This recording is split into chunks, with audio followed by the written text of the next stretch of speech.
다산 정약용 선생은 말했습니다. 재물을 숨기고 재주를 감추며 남이 알아주지 않아도 괴념치 말라. 작은 성공이라도 그 성공을 감추는 지혜가 필요하다. 성공을 드러내는 순간 인간관계에 미묘한 균열이 생기고 그 균열은 결국 외로움과 고립으로 이어집니다. 사람들은 겉으로는 축하하지만 속으로는 다른 생각을 합니다. 나는 왜 안 될까? 저 사람은 운이 좋았을 뿐이야. 나중에 어떻게 되나 보자. 인간의 본성에는 어두운 구석이 있습니다. 남의 성공을 진심으로 기뻐하는 사람은 드뭅니다. 대부분은 남이 성공하면 불편해하고 남이 실패하면 안도합니다.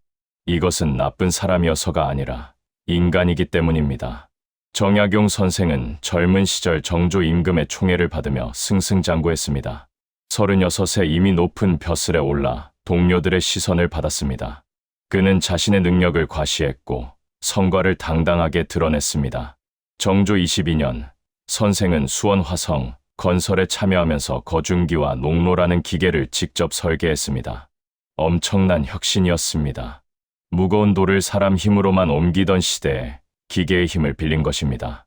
공사 기간이 절반으로 줄었고 비용도 크게 줄었습니다. 선생은 자랑스러웠습니다. 조정회의에서 당당하게 말했습니다. 신이 만든 기계 덕분에 이렇게 빨리 완성할 수 있었습니다. 다른 관료들의 얼굴이 굳어졌습니다. 겉으로는 축하했지만 속으로는 이미 시기가 쌓이고 있었습니다. 저 젊은 것이 건방지구나. 어디 두고 보자. 정조 임금이 살아있을 때는 문제가 없었습니다. 임금이 선생을 보호했으니까요. 하지만 정조가 세상을 떠나자 상황이 달라졌습니다. 그동안 쌓인 시기와 질투가 한꺼번에 터졌습니다. 천주교 문제가 발단이었지만 정약용에게 그토록 가혹한 형벌이 내려진 것은 그가 스스로 만든 적들 때문이기도 했습니다. 18년이라는 긴 유배형을 받았고 가문 전체가 몰락했습니다. 형 정약종은 순교했고 형 정약전은 흑산도로 유배됐으며 정약용 자신은 강진으로 보내졌습니다. 평생 쌓은 모든 것이 한순간에 무너졌습니다. 유배지 강진에서 정약용 선생은 깊이 반성했습니다. 내가 너무 드러냈구나. 내가 너무 자랑했구나. 내가 너무 잘난 척했구나. 그는 아들에게 보낸 편지에 이렇게 썼습니다. 재주가 있어도 감추고 성과가 있어도 낮추며 성공했어도 겸손하게 행동하라. 세상 사람들은 내가 생각하는 것만큼 너그럽지 않다. 남의 성공을 보면 시기하는 것이 인간의 본성이다. 이것을 거스르지 말고 이해하고 대비하라. 공자는 논어에서 말했습니다. 군자는 조화롭지만 맹목적으로 동조하지 않고 소인은 겉으로 동조하지만 속으로는 조화롭지 못하다. 성공을 자랑하면 사람들이 겉으로는 축하하지만 속으로는 시기합니다. 이것이 겉과 속이 다른 상태입니다. 자랑이 상처가 되는 순간 한 모임에서 이런 일이 있었습니다. 74세 윤병호 씨가 자식 자랑을 했습니다. 우리 딸이 병원장이 됐어요. 이번에 신문에도 났다니까요. 처음에는 사람들이 축하했습니다. 대단하시네요. 하지만 시간이 지나자 분위기가 달라졌습니다. 만날 때마다 사람들이 어색해했습니다. 뒤에서는 자랑이 끝이 없다네. 자기가 잘난 것도 아니면서 같은 말이 나왔습니다. 윤 씨는 처음엔 이해할 수 없었습니다. 좋은 일을 나눈 건데 왜 저러지? 하지만 나중에 깨달았습니다. 아, 내 자랑이 다른 사람들에게는 상처였구나. 자기 자식과 비교하게 만들었구나. 사람은 남이 잘 되는 것을 불편하게 여깁니다. 특히 자신과 비슷한 위치에 있던 사람이 갑자기 앞서 나가면 더 참기 어렵습니다. 멀리 있는 재벌의 성공은 부러워해도 질투하지는 않습니다. 너무 멀어서 비교 대상이 아니기 때문입니다. 하지만 옆집 사람, 같은 또래의 성공은 다릅니다. 왜 저 사람만, 나는 왜 안 돼? 이런 생각이 자연스럽게 따라옵니다. 맹자는 이렇게 말했습니다. 사람이 가장 경계해야 할 것은 교만함이다. 재능이 있으면 있을수록 더욱 겸손해야 한다. 재능을 드러내는 순간 질투가 시작되고 질투는 미움으로 변하며 미움은 공격으로 이어진다. 정약용이 바로 이것을 경험했습니다. 재능을 과시한 대가로 18년의 유배를 당했습니다. 경기도 수원에 사는 이명철 씨는 사업에 성공해서 큰 돈을 벌었습니다. 70세가 넘었지만 여전히 사업을 하고 있었습니다. 동네 사람들에게 자랑하고 싶었습니다. 나이 들어도 할 수 있어요. 저 보세요. 하지만 꾹 참았습니다. 대신 그냥 운이 좋았어요. 때를 잘 만났나 봐요라고 겸손하게 말했습니다. 어떻게 하셨어요? 물으면 특별한 건 없어요.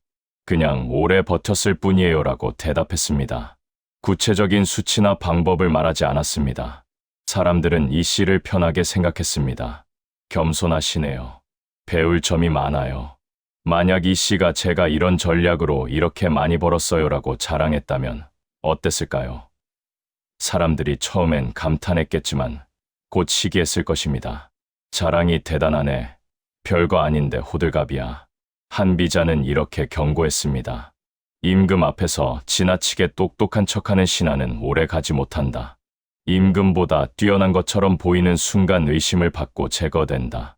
정약용의 동료였던 최재공은 이 원칙을 잘 알고 있었습니다. 정조 앞에서도 항상 겸손했고 자신의 공을 임금의 덕으로 돌렸습니다. 신이 무엇을 했겠습니까? 모두 전하의 성덕 덕분입니다. 그래서 최재공은 오래 살아남았고 높은 지위까지 올랐습니다.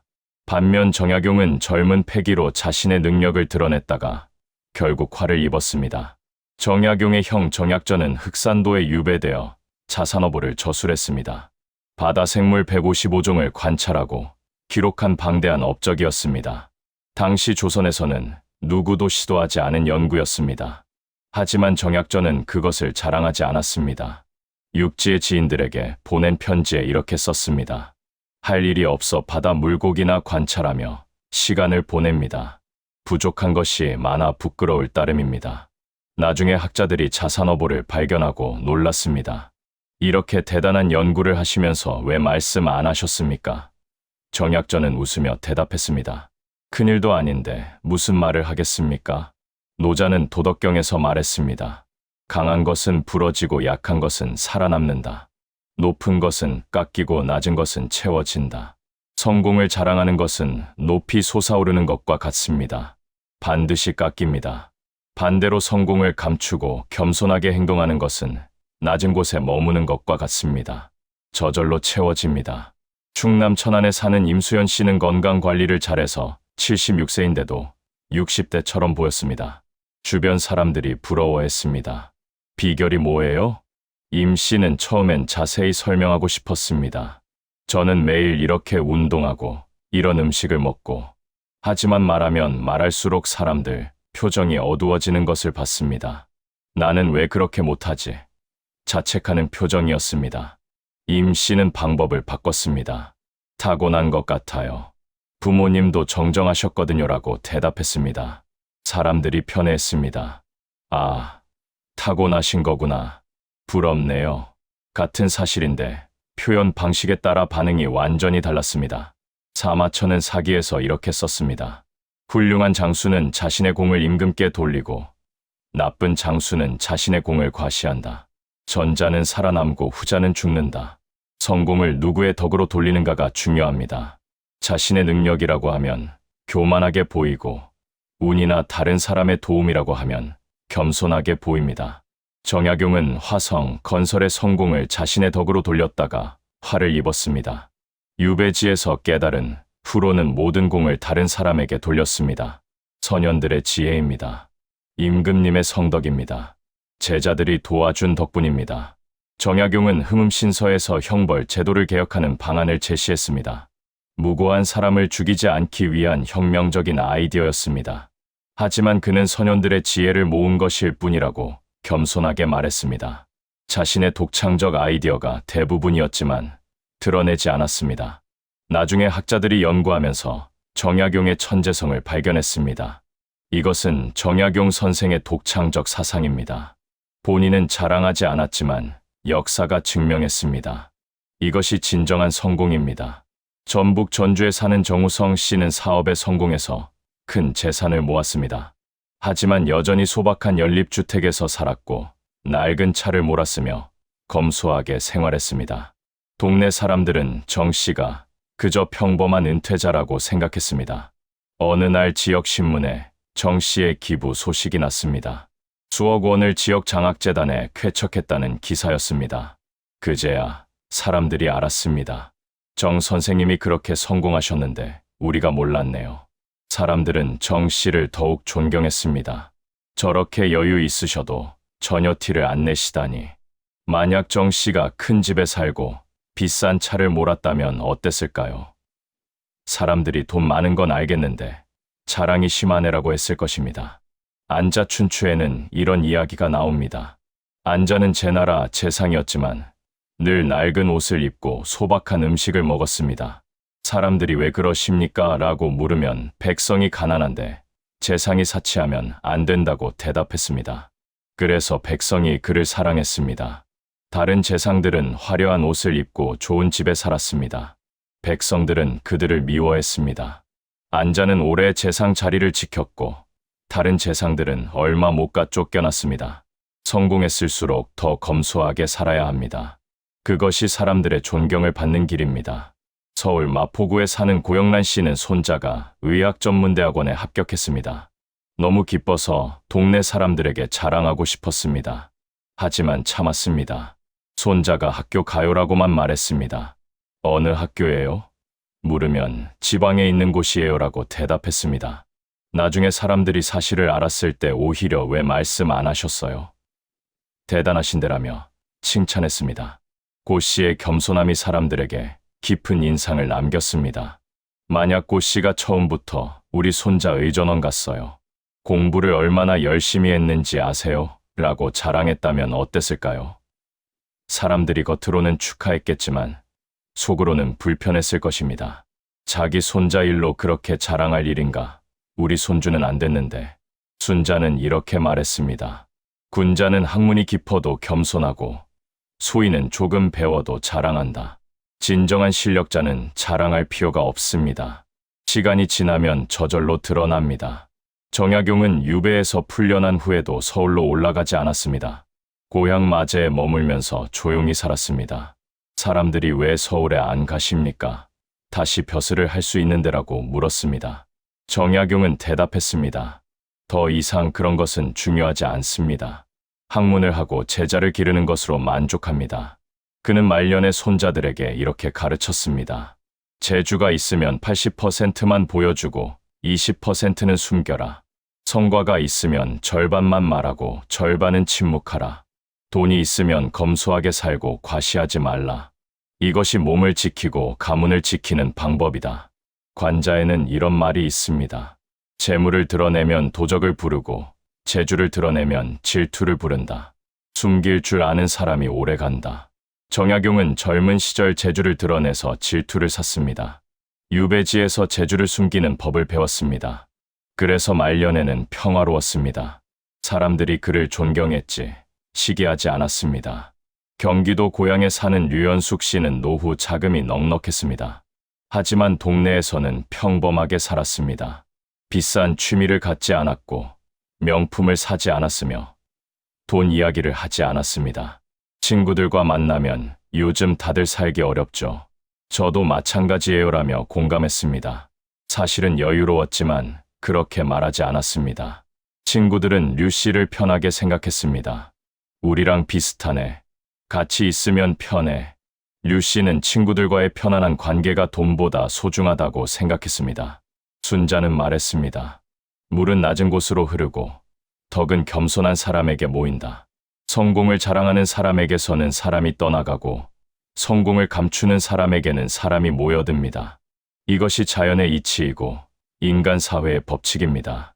정약용 주변에는 항상 사람이 많았습니다. 제자들이 찾아왔고 학자들이 편지를 보냈으며 백성들이 그를 존경했습니다. 왜? 그가 겸손했기 때문입니다.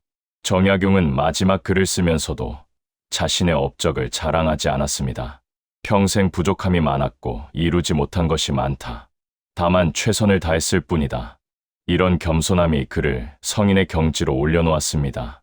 200년이 지난 지금까지도 사람들이 그를 존경하는 이유입니다. 만약 그가 나는 500권의 책을 썼다. 조선 최고의 학자다라고 자랑했다면 어땠을까요? 후대 사람들이 자만심이 강했구나라고 평가했을 것입니다. 노자는 또 이렇게 말했습니다.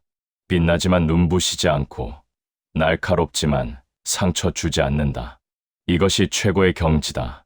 성공했지만 자랑하지 않고 능력이 있지만 과시하지 않으며 재물이 있지만 드러내지 않는 것. 이것이 정약용이 도달한 경지였고 우리가 배워야 할 지혜입니다. 정약용의 제자 중에 황상이라는 사람이 있었습니다.